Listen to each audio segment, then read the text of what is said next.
Ok, tá gravando. Meu nome é Michael Henrique. Esse vídeo está sendo gravado para a matéria de Engenharia de Softwares do curso de Tecnologia em Jogos Digitais da PUC Minas. Se você não está matriculado nessa matéria, nesse curso, provavelmente esse vídeo não vai fazer sentido nenhum. Eu vou analisar o pós-mortem do Dust, na Elysian Tale, e analisar o modelo de processos do jogo. Descrição do jogo. Ele é um RPG, aventura, ele é de mundo aberto e ele é em plataforma. Ele tem um combate fluido, você pode upar as habilidades, você tem várias side quests, e o jogo conta a história de Dust, que é um personagem que não tem lembranças do passado e que ele é acordado por Ara, uma espada mágica que ele carrega, e Frigid, a guardiã dessa arma. O que deu certo na criação desse jogo? Bom, esse jogo foi criado em grande parte por uma só pessoa, que é o Jim, e ele não tem experiência nenhuma em jogos, mas ele já trabalhava com ilustração e animação, então construir o mundo e os personagens para ele foram coisas que demoraram bastante tempo, mas foi saíram muito bem, porque o cara manda muito bem na arte, então o jogo ficou extremamente bonito. Além de que ele também conseguiu criar uma ferramenta para criação de level, então ele pôde incorporar todas as habilidades de pintor dele. Outra coisa que deu certo também foi o som e música. Ele trabalhava sozinho nos efeitos sonoros e no Foley, porém ele precisava de alguém para a trilha sonora, né? Então, primeiramente, ele chamou um amigo dele para fazer umas trilhas sonoras, porém ele não pôde ser colocado em tempo integral. Até que ele encontrou um outro cara da. Esqueci o nome da empresa agora.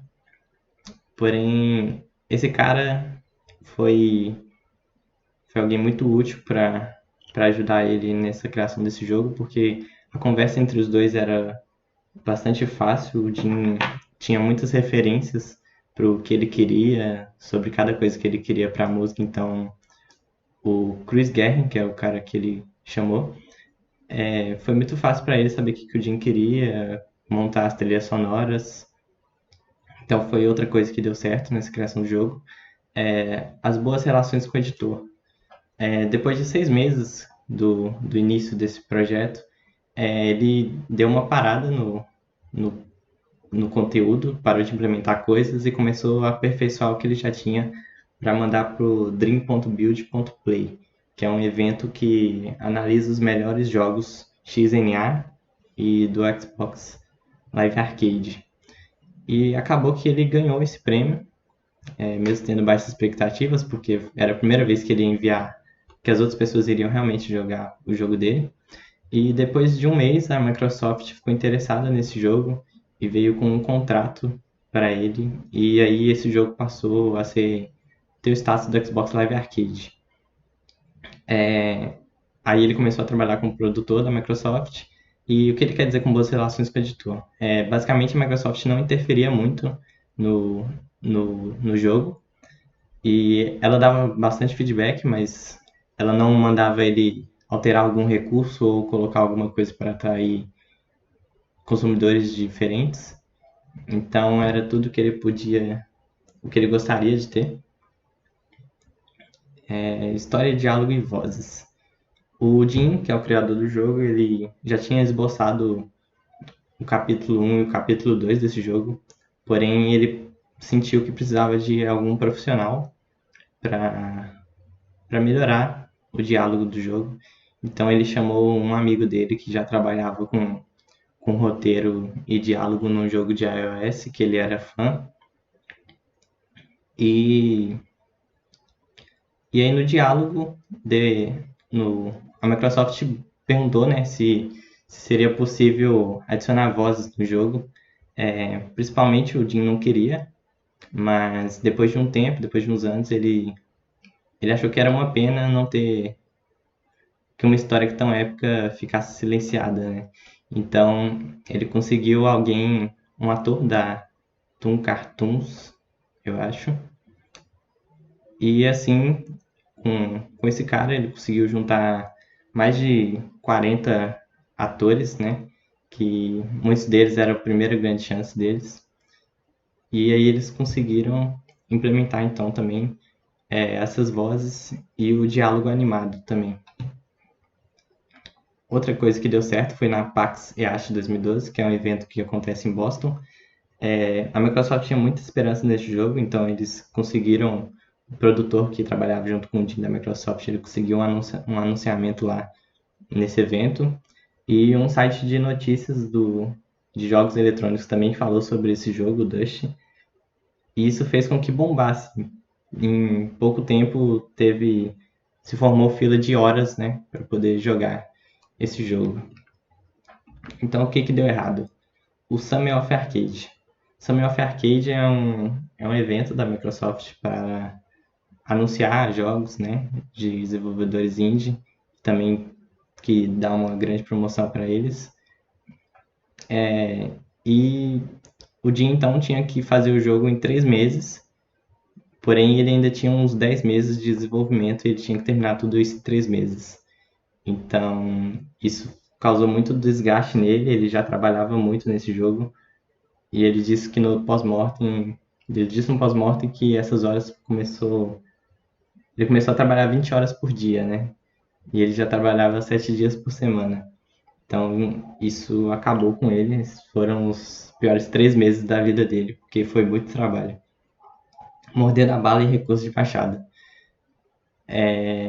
Não sei muito bem que o título tem a ver com o tópico, mas no tópico ele diz que é o famoso problema de todo jogo, né? Ele tinha um escopo maior do que ele queria, ele pensou em várias mecânicas não combativas para o jogo e, e simplesmente não dava tempo dele fazer tudo isso. Então, e quando você é um desenvolvedor, quando você faz a maior parte do seu jogo, é muito difícil você tirar qualquer coisa que você pensou, planejou ou viu por muito tempo como uma coisa natural no seu jogo.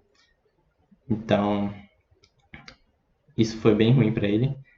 Complicando demais o final, foi outro tópico, basicamente falando da mesma coisa. A história que ele tinha em mente era maior do que ele poderia fazer. Se ele fosse fazer toda a história, precisaria de um sexto capítulo e um terceiro ato no jogo. Isso daria tipo, mais meses de desenvolvimento para acrescentar algumas horas de gameplay. Então, ele entrou em acordo com outro co-editor, né, que ele tinha, e eles acabaram optando por realmente tirar essa história a mais e terminar o jogo ali. Porque era melhor ter um jogo finalizado do que tentar colocar tudo que eles queriam e não conseguir. Quase eliminando toda a locução finalizada. Basicamente, isso foi um bug que aconteceu alguns dias antes dele ter que enviar o jogo completo.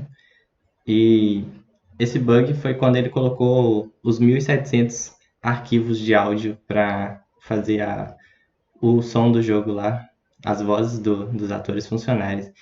Então, ele teve que correr mais do que nunca para dar um refactoring, né, na programação, no código do jogo, para poder otimizar e o jogo rodar de novo com todos esses arquivos de áudio. Felizmente ele conseguiu, mas de novo foi algo muito difícil. Acho que diminuiu alguns anos da expectativa de vida dele, esses 3 meses para o Summer of Arcade. Então foi outra coisa que deu errado. Mais uma coisa, acho que nem é tanto erro, é mais uma coisa que ele se arrepende, é do marketing e conscientização. Ele se arrepende de não ter criado uma comunidade, não ter divulgado o jogo, ter criado uma mídia para ele, né? Porque ele fazia tudo sozinho, então não dava tempo de fazer tudo. Então, infelizmente, fica muito difícil. Então, algumas coisas a gente acaba deixando de fazer. Agora vamos passar para o modelo de processo. Esse modelo de processo foi feito por um pessoal que analisava se os jogos deixaram a metodologia, passaram a usar a metodologia ágil, né, atualmente. Esse modelo de processo, ele não fala se é em cascata ou se ele é ágil. A gente só vê que ele segue só em uma direção, né? Ele não volta assim como nos métodos ágeis, ele não tem aquele processo de pegar, implementar uma pequena coisa, né? Testar e fazer todo esse processo várias vezes. Ele basicamente vai fazendo. Eu acho que por ser um cara só, eu acho que é o normal. As pessoas vão fazendo conforme elas veem a necessidade. Então ele começou aqui prototipando, depois ele veio e fez o pitch. Do pitch ele veio para o design. Nesse design ele fez a documentação do design e o desenho no papel. Daqui ele veio e fez as duas tarefas ao mesmo tempo, que é a criação do level, e como eu citei lá, com a ferramenta que ele criou, e a produção de arte.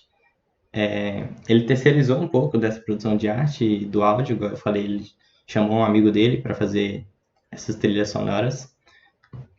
Então, depois de finalizar essas duas tarefas, ele veio e começou a fazer mais duas ao mesmo tempo, que era a produção de áudio, um pouco dela e a programação.